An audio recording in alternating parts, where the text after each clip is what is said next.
Coming up on Fulton Today, the impact of the 2018 Georgia General Assembly on Fulton County. We'll have a full report. Also, you'll meet the Sheriff's Office first ever female sharpshooter and how arts and culture is helping developmental disability clients. That and more starts right now on Fulton Today.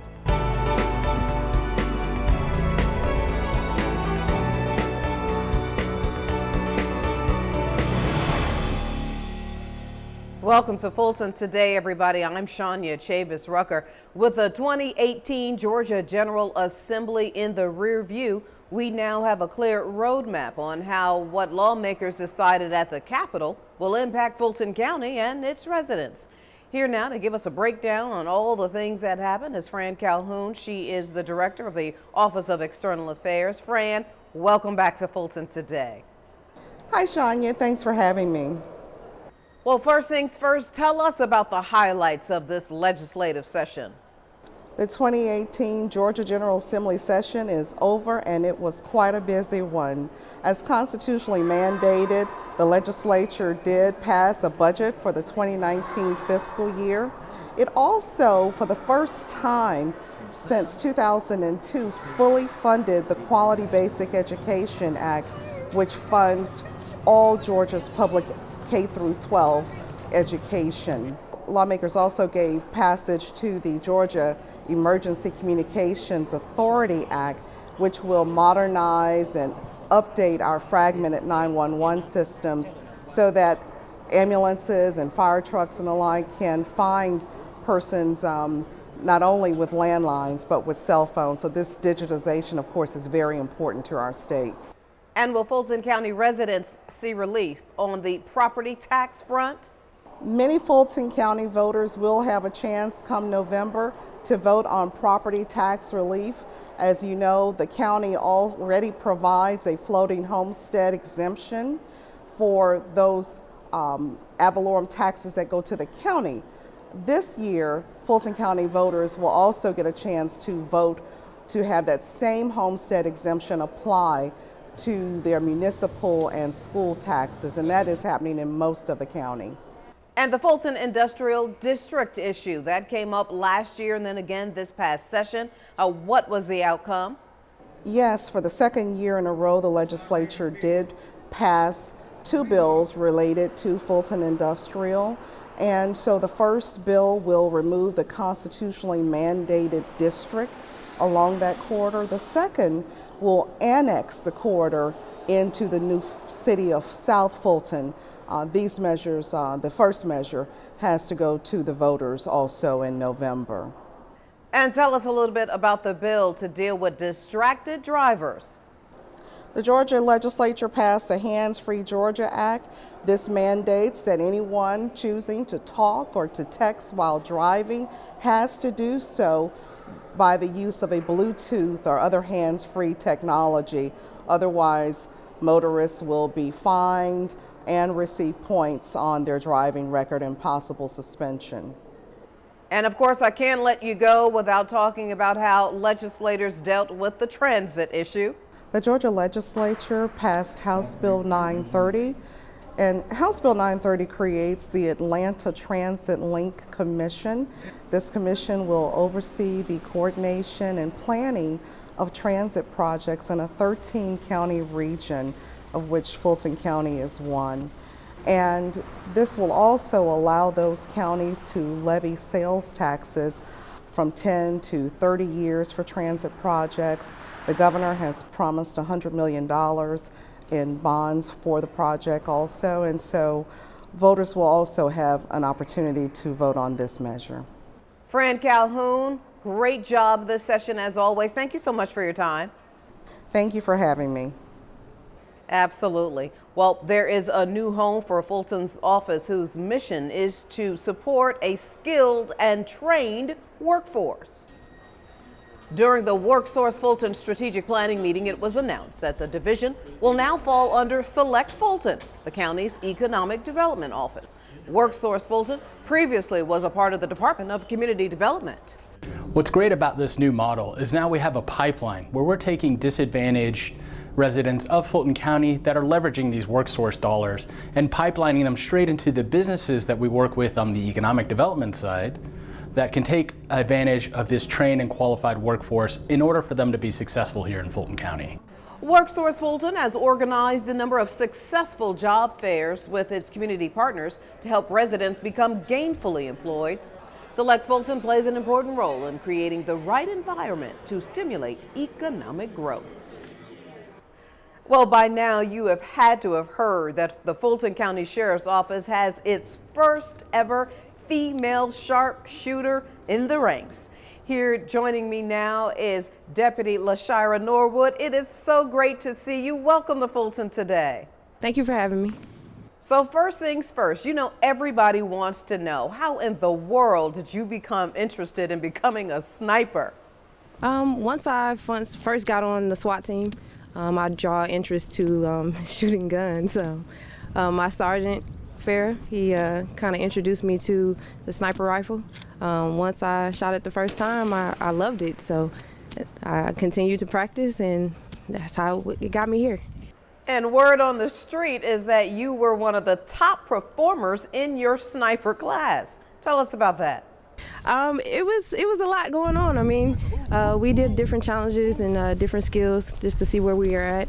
And during that time, I was able to pretty much perform to the highest of my ability. And they pretty much recognized that and acknowledged that. And Deputy, how do you maintain your focus out there? Constantly train. Only on my days off or anytime I have some practice time or even free time, I'm here at the range. I'm actually bugging my sergeant to actually come out here to help me every chance he gets. So constantly training, constantly staying on my craft.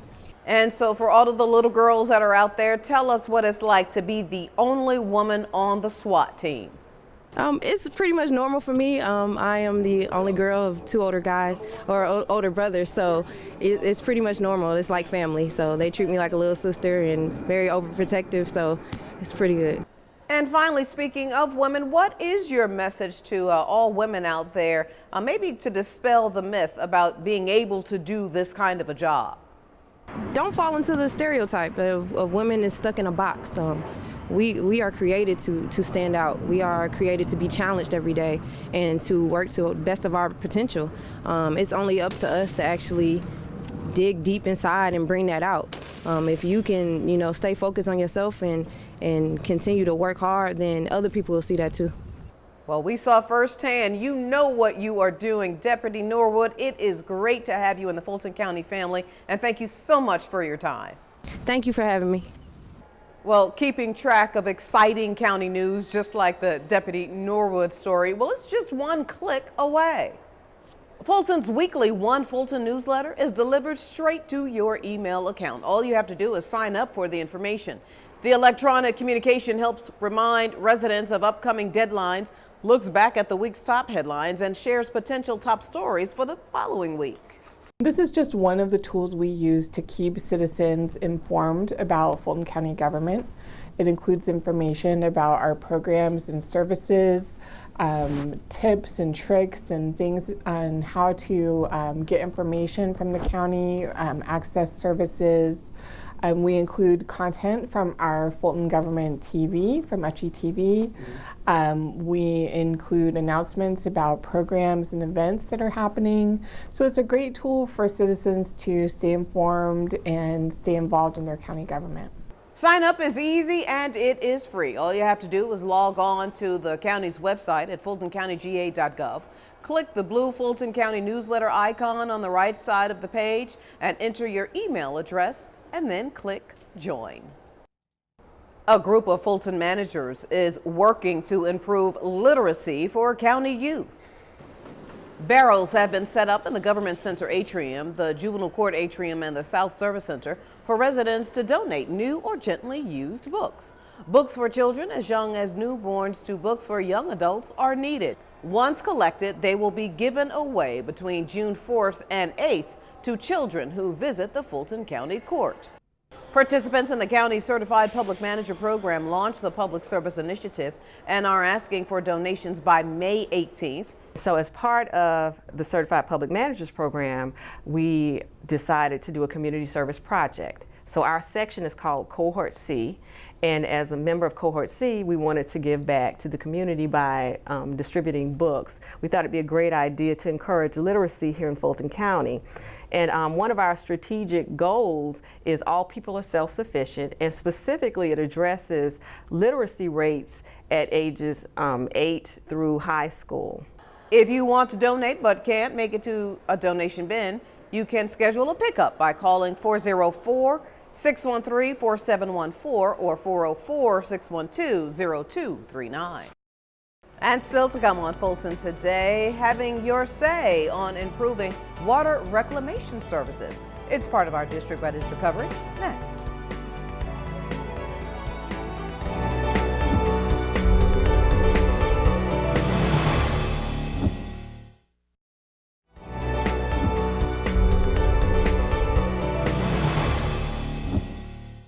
Fulton's chairman launches a new task force on human trafficking, and residents get to see options for an expanded water reclamation facility. Here's this week's district by district coverage.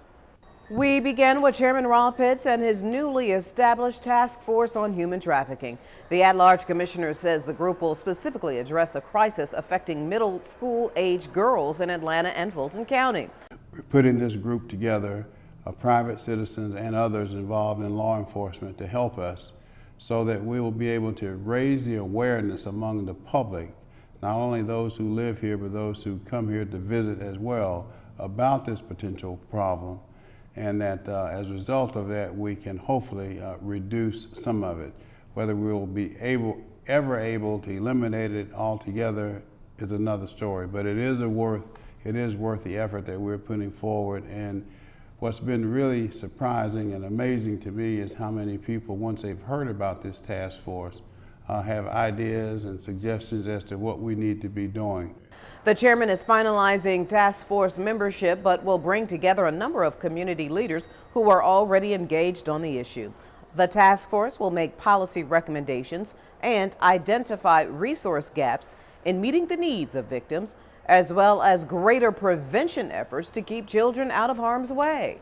The task force will also examine law enforcement and prosecution issues at the local, state, and federal levels.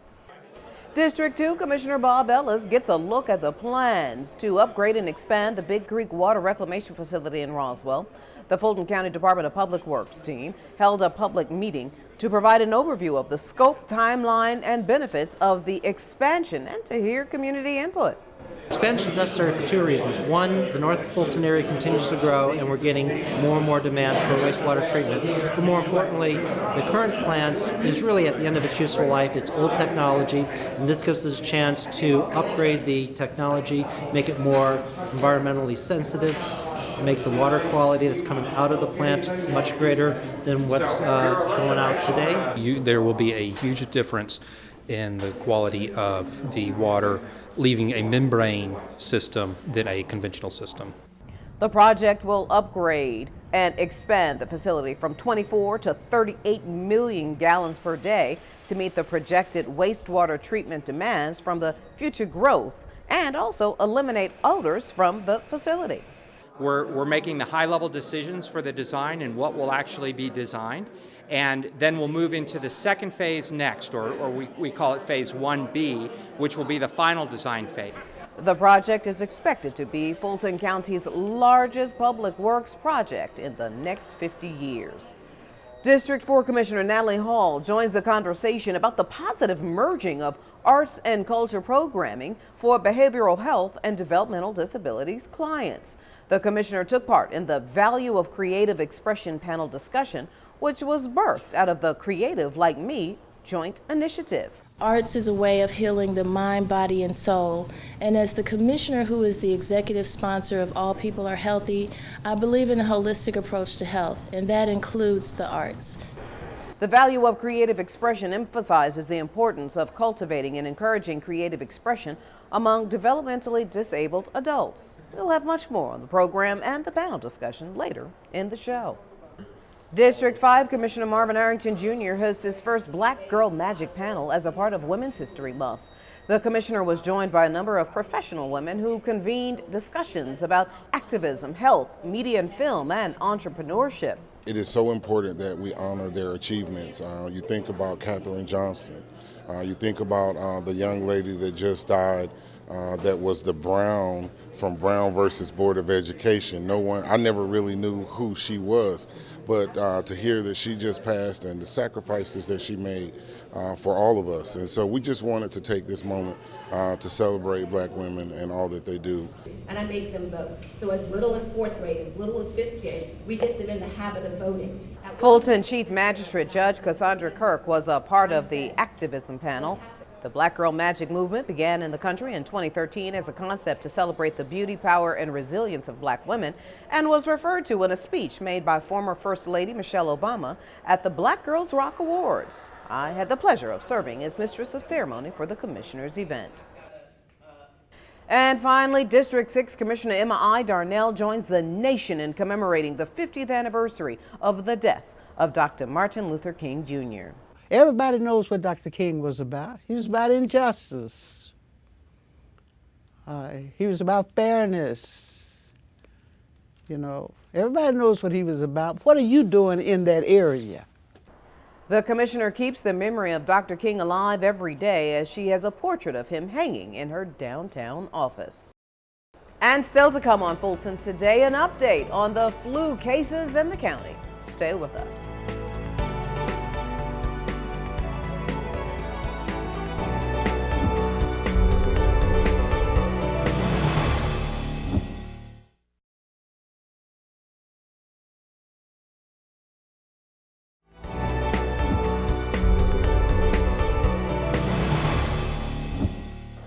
As we are seeing more and more signs of spring, believe it or not, we are also seeing more and more signs of the flu. The Centers for Disease Control and Prevention reports an uptick in the flu virus. Following the winter's deadly flu outbreak, doctors had begun to see fewer patients being admitted to the hospitals for the flu. Despite efforts to encourage residents to get the flu vaccine within the last few weeks, there's been an increase in the B strain of the virus, but a drop in the A strain. Washing your hands and getting flu shots are the things that you can do to protect yourself against flu this year. Fulton initially stocked 6 of its 8 health centers with the vaccine. You can call the Board of Health to check on the vaccine availability now.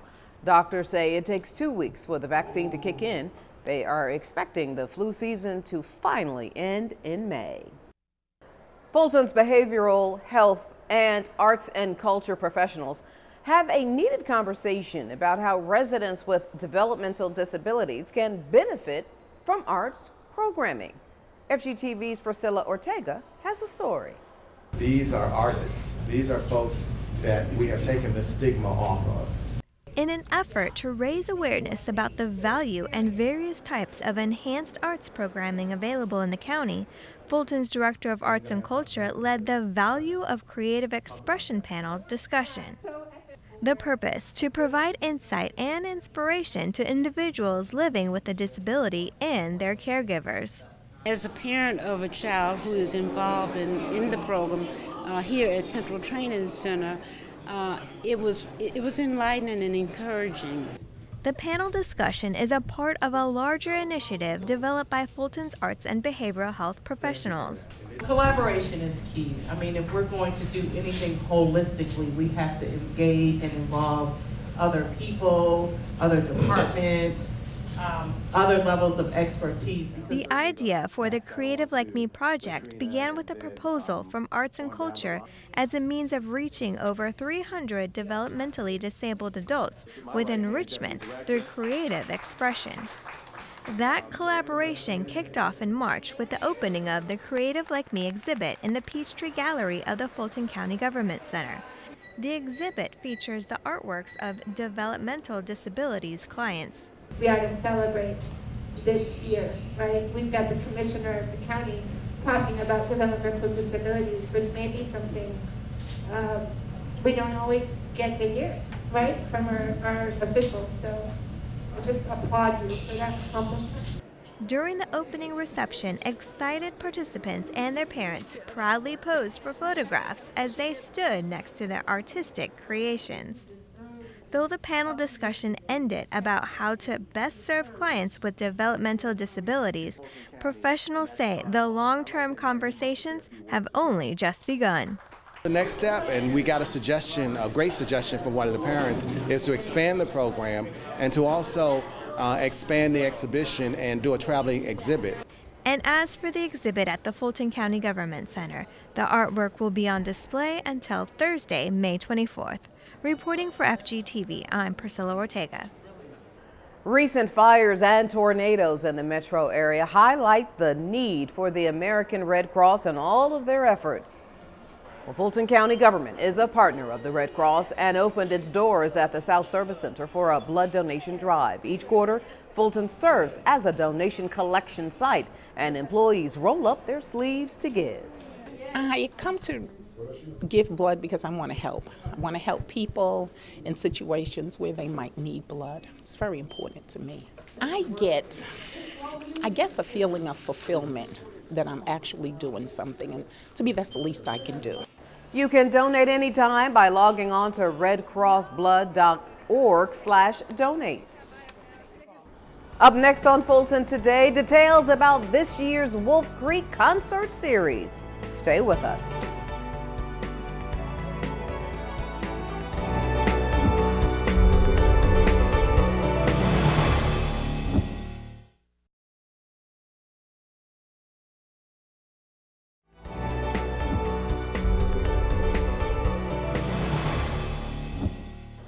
The Fulton County Library System is entering the next phase of its renovation project. Before taking that next step, library patrons attended the last of the Group 2 renovation meetings at the Mechanicsville Library. This is one of our smaller libraries, and some of the ideas that we heard tonight that's unique for this library, for example, is that it has 2 levels and that there are security issues. What we have found at all of these events that there's always a unique opinion and unique ideas for each one. There's no cookie cutter options or ideas for all libraries. And library staff, as well as the county's building team, the design builder, the construction company, and architects all received input from the citizens on how they would like to see their library improved. I think everybody would be happy to see what the end result is going to be. It's not easy. You got to be flexible. It takes time to do this. I know that we talk about 3 to 6 months, 6 to 8 months for some of the larger libraries to be done. But construction, the way it is, and I was in construction for almost 50 years, things happen. Material don't come in on time. We have the person in front of you didn't finish his job, but I think it's going to turn out great. We welcome, all input as far as the design is concerned. So anything goes, anything they want to tell us about how that library operates, what they'd like to see design-wise, we're open to listening and making sure that we can include those ideas and thoughts in the library. Now that the Group 2 renovation meetings are complete, library officials have started inviting the public to view sneak peek design plans. And finally, where there's smoky, there is good music.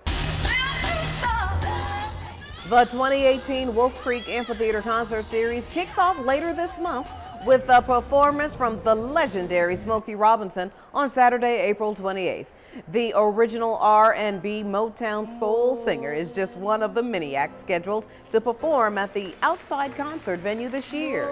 Now, the Gypsy Kings, Buddy Guy with Mavis Staples, and the Atlanta Funk Fest are just some of the other acts who will perform.